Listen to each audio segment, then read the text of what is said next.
né? Porque ele só está na busca de tempo. Porque ali são pessoas já com maior idade e parece que para eles querem morar de graça lá até eles morrerem. Enquanto isso, a gente vai ficar com esse problema. A verdade, doutora, é que essas estratégias, né, o fator de você distribuir um uso capião e usar o uso capião para pedir a suspensão da emissão, legal, é uma estratégia boa que você vai conseguir normalmente a suspensão. Só que o advogado do outro lado, talvez ele não contou para o cliente a bomba que vai vir, né? Porque uma coisa é ganhar a liminar, né? Reformar a liminar, suspender a liminar. Outra coisa é ganhar a decisão definitiva, né? Então, vai vir uma bomba porque a hora que começar, quem não quer sair de lá, a hora que começar a pagar a sucumbência, né? Tudo bem que pagar é outro fator, né? Mas que vai ficar devendo sucumbência para todo lado, vai, né? Me fala uma coisa, saiu a carta de arrematação e registrou, doutora, ou ainda não? Registrou. Registrou? Registrou normalmente, já está na matrícula definitiva. Legal, então ele já é proprietário, né? Já. Legal. O que eu faria nesse caso? Eu faria sim a ação de arbitramento de aluguel, porque a ação de arbitramento de aluguel, tudo bem, a gente não sabe se eles vão pagar, mas se não vai pagar, pelo menos vai dever, né? E ela força, porque é muito cômodo, a pessoa fica lá porque ela não quer gastar com aluguel, então ela fica lá. A partir do momento que existe uma decisão judicial, dá para pedir tutela antecipada, a ação de arbitramento de aluguel pura, né? Não faz dentro de emissão, não faz dentro de reivindicatória. Quando nós fazemos ela pura, né? A ação de arbitramento de aluguel pura com tutela antecipada, é muito difícil dar errado, porque é uma ação cara crachá. Não existe causa ganha. A profissão nossa não é difícil, ou melhor, ela é difícil, ela é complicada. Porque a gente depende de um juiz, uma juíza, e a gente não sabe o que passa na cabeça dele ou não, se ele é atualizado, desatualizado, se julga com má vontade, copia e cola, se tem corrupção. Mas a ideia é que a ação de arbitramento de aluguel é cara crachá, né? Entrou com ela, ganhou. Eu faria. Ah, mas vou gastar dinheiro. Mas é um dinheiro bem gasto com a doutora em relação aos honorários dela. Por quê? Você está forçando a parte sair. Eu já vi muitos casos assim, parecidos com esse, que a parte falou, opa, peraí, enquanto eu estou aqui sem pagar aluguel, ótimo, a partir do momento que tem uma condenação, eu vou cair fora. Então, talvez indiretamente a ação de arbitramento de aluguel nos ajude nesse sentido, fazer cair fora, né? Então eu faria o arbitramento de aluguel sim. E também, doutora, eu me habilitaria ao uso capião, porque eu não sei se tem justiça gratuita, mas se não tiver, dá para impugnar. Se tiver justiça gratuita, dá para impugnar. Porque a doutora, se habilitando ao uso capião, se já não se habilitou, e também impugnando a justiça gratuita e conseguindo reverter, se caso tenha, a doutora vai receber sucumbência desse processo, porque esse processo de capião não vai ser frutífero não, ainda mais que arrematou em leilão, não, essa conversa de terceira é uma conversa ótima para suspender a liminar, mas para uma decisão definitiva não vai causar impacto não acredito que se mantenha essa história não, tá dando trabalho, tá dando dor de cabeça no primeiro momento, mas não vai conseguir manter essa história por muito tempo não. Em relação a uma coisa que eu queria falar, até para tranquilizar, Eric, eu sei da sua ansiedade, eu entendo, né?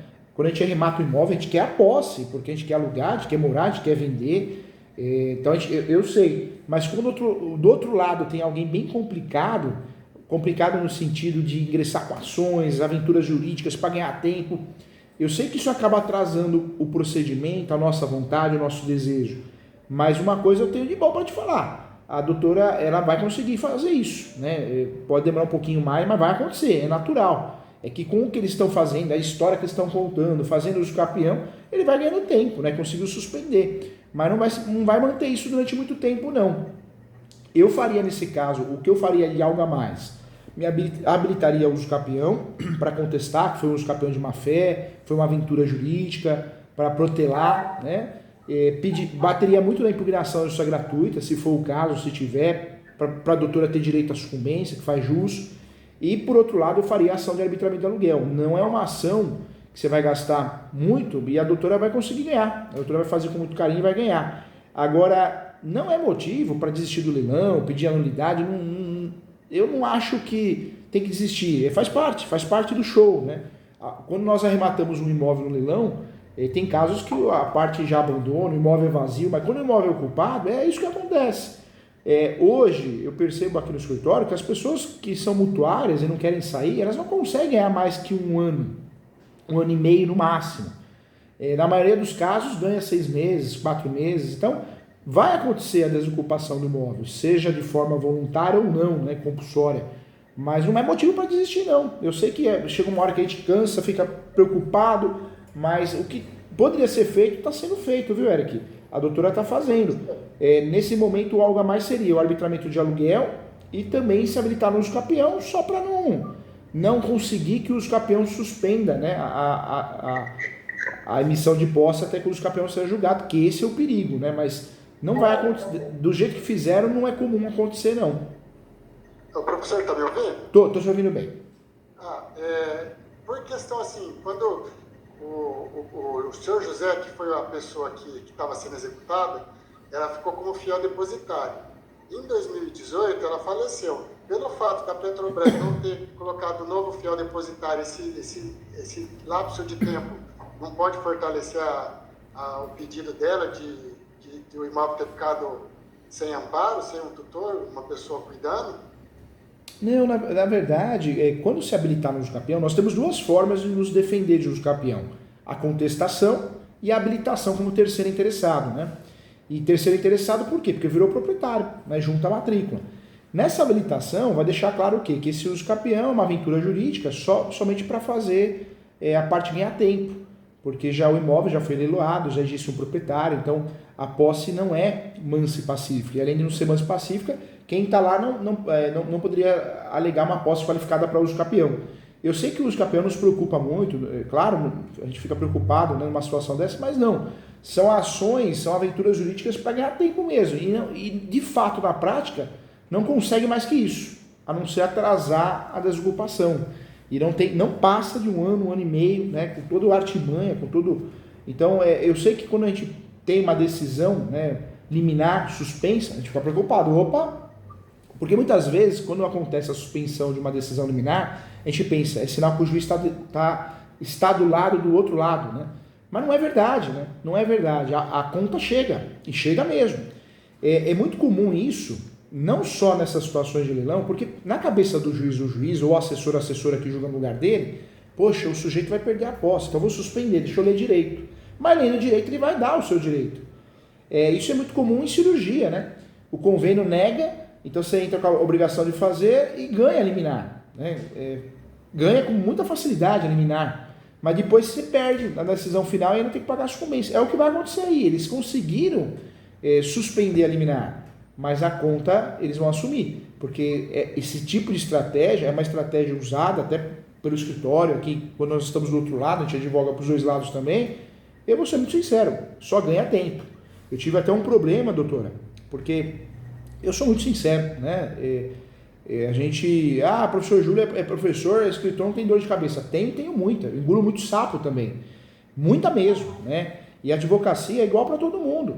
Quando a gente ganha, é o melhor advogado do mundo. Quando perde, já não presta, né? Então, ou a coisa começa a demorar, já não presta. Eu falo, não é o seu caso, Eric, mas a doutora vai entender o que eu estou falando com muito carinho. Porque nós somos a nossa profissão não é fácil, Eric. Não é fácil. Nós somos amigos há muito tempo, né? E foi o que quando a gente ressaltou, né, das dúvidas dele, do vídeo dele, eu peguei e falei assim, então não se faça advogada, vou aproveitar o ensinamento que claro, né? Vamos lá, não tem problema nenhum não. Claro. Mas a gente tem um relacionamento assim, bem tranquilo. Eu falei para ele que se o doutor tiver alguma saída a mais, a gente vai aproveitar. E também para acalmar um pouquinho também o coração dele. Eric, eu estou entrando nesse detalhe, por quê? Graças a Deus você tem uma cabeça boa, né? Tem uma relação de amizade com a doutora, confia, ela é uma ótima advogada, uma ótima pessoa. Mas por que eu estou entrando nesse detalhe? Porque judiciário, a gente não sabe o que passa na cabeça deles, né? E hoje é usado muito copia e cola. É fato, né? É utilizado muito copia e cola. Então, suspende aí, depois a gente vê lá na frente. Então, quando tem uma decisão suspensa, uma liminar, a gente fica preocupado e fala, opa, o juiz acho que está de olho, está do outro lado. E não é verdade, né? Até o advogado do outro lado, talvez ele vai sentir a sensação, nossa, eu sou maravilhoso, que tese maravilhosa. Mas é uma tese, eu diria que uma tese ingrata. Pronto, achei o termo aqui. Por que ingrata? Porque conseguiu suspender, mas não vai conseguir levar essa tese muito longe. Vai ocorrer de fato vai acabar ocorrendo a decisão definitiva, vai ser diferente dessa decisão, né? Então, o que eu queria deixar claro para você? Não desiste do negócio, fazer uma ação para pedir a nulidade do leilão, não. Você vai ter dor de cabeça, é muito difícil conseguir. Já que você conseguiu o mais difícil, que é registrar, porque um outro problema que acontece, Eric, muito em leilão, as pessoas não falam, mas é verdade. A doutora vai concordar comigo. É muito comum a pessoa arrematar, depois ela tem algum problema, uma dor de cabeça no cartório de imóveis e não consegue registrar. É muito comum isso, e é horrível. Você fica no limbo, você não tem posse e não tem a propriedade. O limbo é um buraco, né? Então, você conseguiu o mais difícil. Você conseguiu, primeiro, arrematar. Imagino eu que dentro do que você achou legal, bacana em relação ao mercado. E 2, né, conseguiu registrar. Então, agora a propriedade vai ser sua. Já é, né? Você já é dono. Você só precisa ter a posse. Mas é questão de tempo. É questão de tempo. Eu faria, sim, o algo a mais, que é a ação de arbitramento de aluguel. Eu sei que você vai gastar um pouquinho com honorários, um pouquinho com taxa judiciária, mas vale a pena. Porque, normalmente, cada 10 invasores com uma ação de arbitramento de aluguel, 8, 9 cai fora, porque uma coisa é você ganhar tempo e não pagar nada, outra coisa é você ganhar tempo e ter que pagar aluguel, né? Diferente, então é muito comum as pessoas abandonarem. Então eu orientaria assim você continuar, e o que pode ser feito a mais? A ação de arbitramento de aluguel e também se habilitar no uso capião. Eu não esperaria a citação para não perder tempo, para a gente não correr risco do uso capião ficar redondinho, mas eu me habilitaria no uso capião como terceiro interessado e bateria muito nisso, né? Nós podemos nos habilitar, pedir habilitação e apresentar como se fosse uma contestação. E aí eu pediria o quê? Eu pediria que fosse, de fato, o uso capião improcedente, que é um uso capião de má fé, que é um ato atentatório à dignidade da justiça. Porque né? Porque na verdade, é uma aventura jurídica, né? Para poder atrasar todo o desenrolar da história, né? Eu vi o professor falando também outro vídeo que eu estava assistindo, que usa uma súmula 487, como eu já tenho domínio e se sobressaio sobre a posse. A gente teria como usar nesse caso essa súmula também? Tem. Na verdade, o outro lado, eles usam a súmula 237 do Supremo. O uso capião poderá ser arguido em matéria de defesa. Nós vamos usar o quê? A súmula 487 do Supremo, dizendo que numa discussão de posse prevalece a propriedade. Quem tem a propriedade é você. Eu sei que o que é horrível, né? Você tem uma liminar e ocorre a suspensão dela, a gente fica em pânico, causa uma preocupação, meu Deus do céu, será que vai dar tudo errado? Mas não é o caso, viu? Você vai conseguir, a doutora vai ganhar essa ação, vai ganhar. É claro que ajuda, se tiver a possibilidade de propor a ação de arbitramento de aluguel, é um custo-benefício que você pode usar, né? É um outro processo, outro honorário, mas vale a pena, é outra taxa judiciária, né? Porque é um outro processo mesmo. Mas o arbitramento de aluguel você vai ganhar e tem outra, né? Na habilitação do uso capião, quando a gente tem o arbitramento de aluguel, já dá para mencionar ele. Excelência, importante mencionar, inclusive, que existe uma ação de arbitramento de aluguel a qual foi dada a tutela antecipada ou foi distribuída. Aí vamos dizer que dá a tutela antecipada, porque muito provavelmente que dê a tutela antecipada. Dá para a gente fazer o quê? Dá para informar no uso capião. Então a gente vai queimando, vai estragando o uso capião, né? O português sem juridiquês. A gente acaba sujando o uso capião. Então é muito legal nesse sentido, viu? Doutor, agora vamos para uma parte mais técnica aqui. A penhora desse imóvel aconteceu em 2015, depois de todos os pedidos de não penhora, de levantar de não sei o quê, aconteceu em 2015. Essa penhora, no nome do pai e da mãe dela, eu sei que, né, foi uma fé por ela não ser a terceira e ela não ter uma posse mansa pacífica ali, porque ela não pegou como, né, não comprou de alguém, não fez nada. Ela é uma filha que quem é a possuidora real ainda até hoje é a mãe, é a devedora. Né? Porque a mãe está lá e a filha está morando junto.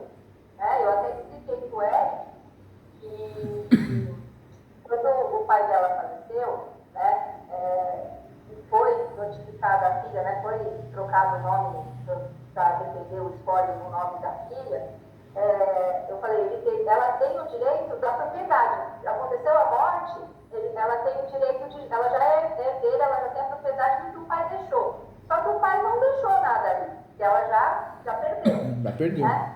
Então, assim, o que eu queria, eu desenhei toda essa situação do Eric, mas o Eric, apesar de muitas aulas, assim, ele não é advogado, então ele não sabe diferenciar o que é uma coisa ou outra coisa. Né? Mas eu expliquei tudo para